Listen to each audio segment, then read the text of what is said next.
तो भटके हुए देवता को सही रास्ते पर लाने के लिए कथाएं बनी हैं। और उसके बाद अब गायत्री महामंत्र की उपासना करें, यज्ञ करें, साधना करें, तब हम कहीं भगवान की तरफ बढ़ पाएंगे।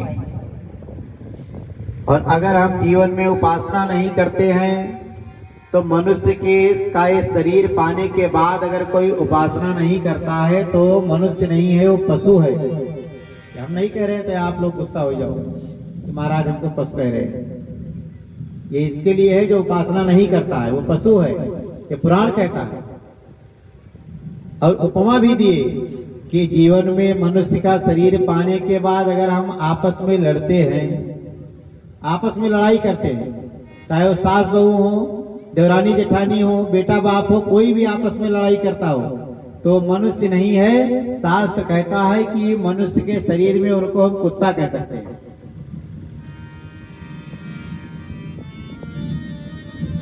अगर हमारे अंदर तृष्णा है कि जिसका पाओ उसका हड़प लो, कहां से क्या ले आए, तो हम मनुष्य नहीं हैं। अगर हम चोरी बेईमानी करते हैं तो हम सूकर के समान हैं, सुअर हैं। अगर हमें अपने पद और धन का घमंड हो गया है तो हम मनुष्य नहीं हैं, हम ऊंट के समान हैं। और अगर 70-80 साल होने के बाद भी, 60 साल होने के बाद भी घर गृहस्थी के बोझा को ढोने का हमने संकल्प ले लिया है और घर गृहस्थी से हम निकल नहीं पा रहे हैं समाज के काम के लिए और राष्ट्र के कार्य के लिए, तो भाइयों बहनों, हम मनुष्य नहीं हैं, हम गधा हैं। अपने आप सोच सकते हैं। शास्त्र कहता है कि संतान योग्य हो जाने पर घर में रत रहना ठीक नहीं और बूढ़ेपन में भी माया का चिपकाना अपनी नीति नहीं।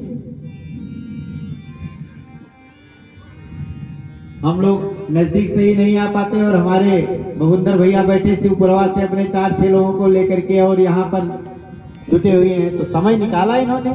क्या इनके घर में काम नहीं है, खेती बाती नहीं है?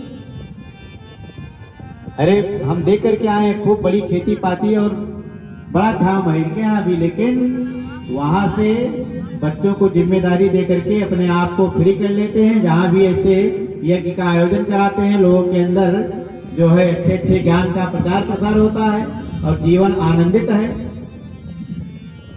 तो ऐसे भी हम लोग भी अपने कीमती समय में से समय निकालें। जो हमारे बुजुर्ग लोग हैं, थोड़ा सा जिम्मेदारी अपने बच्चों को दें और अपने समय में से समय निकाल लें। आपको ये नहीं कहा जा रहा है बाबा बन जाओ और चले जाओ अयोध्या और हरिद्वार में बैठकर तपस्या करो।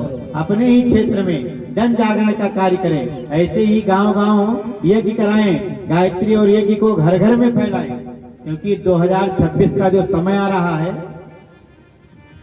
ये हमारी माताजी, परम वंदनीय माताजी का और अखंड ज्योत जो शांति कुंज में